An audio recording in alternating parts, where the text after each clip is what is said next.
সংসার জীবনে এমন কিছু বিষয় থাকে বা কাজ থাকে যা যুদ্ধ করেও পারা যায় না। যেমনটা আমার ক্ষেত্রে কোনোভাবেই আমার জামাইকে সবজি খাওয়ানো শিখাইতে পারি না বা খাওয়াইতেই পারি না। এদিকে আবারও দূর প্রবাসে চলে যাওয়ার সময় হয়ে গিয়েছে আর মাত্র কয়েকটা দিন। তো ভাবলাম আজকে একটু ট্রাই করে দেখি। নর্মালি কিন্তু আমার হাতের সবজি খিচুড়ি আমার বাসায় সবাই অনেক পছন্দ করে, কিন্তু এই সিজনে কিন্তু অত সবজি পাওয়া যায় না যেমনটা আমার ইচ্ছে ছিল। তারপরে অনেকটাই কালেক্ট করেছি আর রান্না শুরু করে দিলাম। আর আমি খিচুড়ি রান্না করার ক্ষেত্রে আগে ফোড়ন দিয়ে নিই, পরে আর কোনো ফোড়ন দিই না। আর সবজি খিচুড়ি মানে কিন্তু হেলদি একটা খাবার। আমি এখানে সরিষার তেল ইউজ করেছি।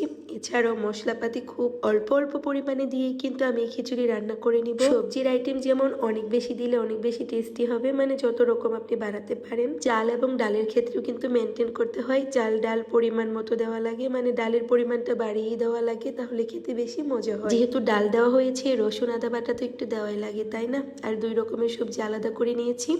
একটা চালের সাথেই সুন্দর করে কষিয়ে নিব, আরেক ধরনের সবজি রান্না হওয়ার আগ দিয়ে দিব। খুব বেশি মশলার ঝামেলা একদমই নাই, অল্প অল্প গুঁড়া মশলা জাস্ট অ্যাড করে দিয়েছি।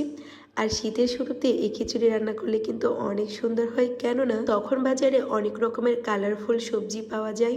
নর্মালি সবাই তো সবজি খিচুড়িতে সবজিটা একদম গালিয়ে ফেলে, কিন্তু আমি একদমই তা করি না, একটু বড় বড় রাখি। এবং খিচুড়ি যখন প্লেটে দিব একটু সবজি দেখা যাবে, ওই রকমটা দেখতেই পছন্দ করি, ভালো লাগে আর কি আমার পার্সোনালি। আর সবজি খিচুড়ি রান্না করবেন বসিয়ে দিয়ে আপনি রেস্টে যাবেন, এরকম কিন্তু একদমই হয় না। এই খিচুড়ি রান্না করার সময় অবশ্যই চুলার কাছাকাছিই থাকতে হয় আর অনবরত নাড়াচাড়া করতে হয়। লাস্ট পর্যায়ে গিয়ে আমার বাকি সবজিগুলো আমি এড করে দিয়েছি। আর একদম লাস্ট পর্যায়ে গিয়ে আমি জিরা গুঁড়ো, মানে ভাজা জিরা গুঁড়ো দিয়ে দিব এবং দিয়ে দিব সরিষার তেল। আমি যখন থেকে টুকটাক রান্না করি বা রান্না করা শিখেছি, তখন থেকে কিন্তু অনেক ভালোবাসি রান্না করতে। তবে মন চাইলেও শরীরটা এখন একদমই চায় না, অনেক বেশি ক্লান্ত লাগে, কিছু না করেও অনেক বেশি ক্লান্ত। জামাইটা চলে যাবে, শখ করে কিছু রান্না করব, তাও আর করা হয় না। তো আজকে ফাইনালি একটু খিচুড়ি রান্না করে দিলাম। আর এই তো আলহামদুলিল্লাহ, যার জন্য রান্না করেছি সে সহ ফ্যামিলির সবাই কিন্তু অনেক ভালো খেয়েছি, আলহামদুলিল্লাহ।